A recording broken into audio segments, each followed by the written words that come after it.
Music has the power to change a child's life. It builds confidence, creativity, and connection.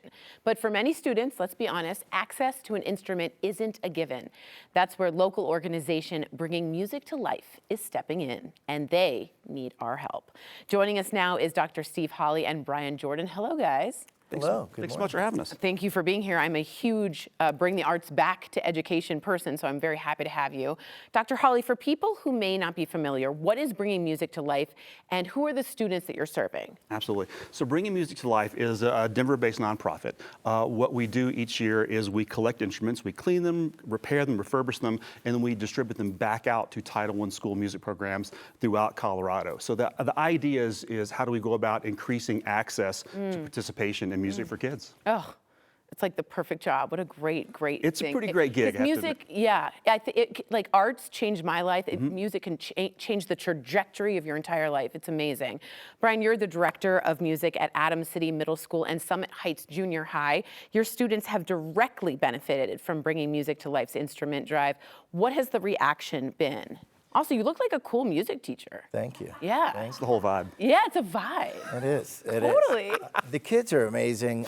They are affected in the best ways. Without Bringing Music to Life, we just would not have almost 200 kids in instrumental music now. We started with 7 kids 6 years ago in the program, and we're pushing 200 kids in the program now. And a lot of that, at least a third of those instruments came from Bringing Music to Life. So it gives kids the opportunity to actually be able to play and learn a skill that could bring them to college and into a professional career. Unbelievable. Changing lives, I'm telling you this. So Dr. Hawley, why is access to music education so important, especially for kids who might not otherwise have the opportunity?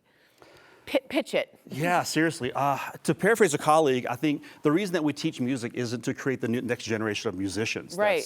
That there are certainly some kids who go out and do that, yes, and great for them. But I think the same way we don't teach math to create the next generation of mathematicians. Because that was me. That was not me. So the whole idea is, again, how do we using music as a vehicle to impart those life skills, to help students learn how to create, to be collaborative, to build confidence that, God forbid, falls into other areas of their lives. So that's that's the main reason that I've been in music all my life. And as you said, it's a great position for me to be in, that I can continue to help students, to help teachers, to explore the world through music.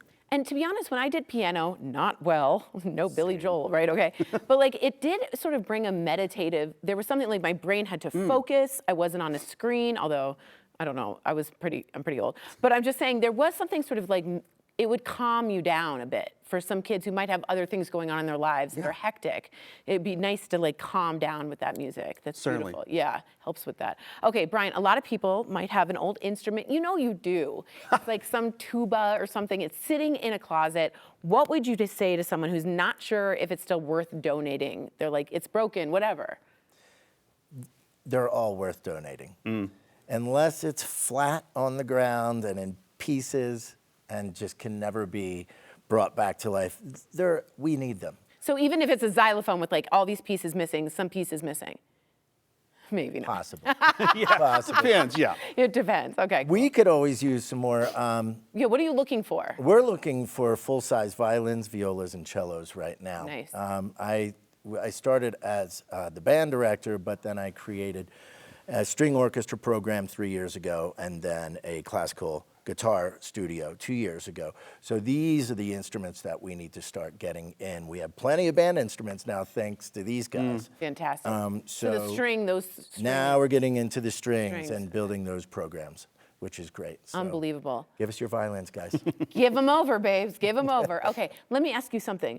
What are other ways? Let's say I don't have anything. Can I still help out? And I really believe music is like to my soul. I love it. How can I help out? Absolutely. Again, we will take all the instruments that you would typically see in a school setting: band instruments, or orchestral instruments, mariachi instruments, popular music instruments, things like that. But yeah, let's say that you don't have an instrument in that closet, basement, attic, under your car. Then certainly we spend the vast majority of our funds on those repairs. It takes about $200 to on average for each instrument to quite literally bring it back to life. That might be a $10 set of strings for a guitar. It might be $750 for a tuba, but it averages out to we spend upwards of 6 figures each year repairing all these instruments. Wow, and it is like for a beautiful cause, but that does cost something. It absolutely costs something, truly. Just personally, what are you guys' first instruments, and how did music sort of affect you personally? I was a singer first, but then trumpet was my first instrument. What, really? And Jazzy kind of trumpet, or? whatever they want to pay me to play. That's the correct answer, sir. That is a good answer. And do you still play? I do. Really? Yeah. That's awesome. That's really great. How did it change your life? It brought me all over the world. I've played in 6 continents and 52 countries because of my trumpet. Oh my gosh. So, kids, stick with your instruments. That's exactly. Does it have like? Are you go like? Does it have a name? Like, hey Ralph. Excalibur. Nice. That's super good. That goes with the vibe. That goes with the vibe. What about you? So my mother was a band director. My mother was my band director. Oh wow. So I've been Lot in of this that. from Okay. quite literally day one. Had no desire to be a teacher. Just really wanted to play full time, and then I did play full time. Lived in Memphis for years and played there. Toured as well all over the planet, Right on. and then came to Colorado 25 plus years ago, and picked up a gig teaching music, and have been doing that ever since. And I've been teaching music for 30 plus years now, from secondary all through college. And I bow down to the wouldn't do anything teachers. different. Love it. Bow down, especially to the arts teachers. My mom was an artist and also was a docent at the National Gallery of Art, so she taught kids and nice. would walk around. So she's looking down, being very happy and Very cool. very happy, very happy.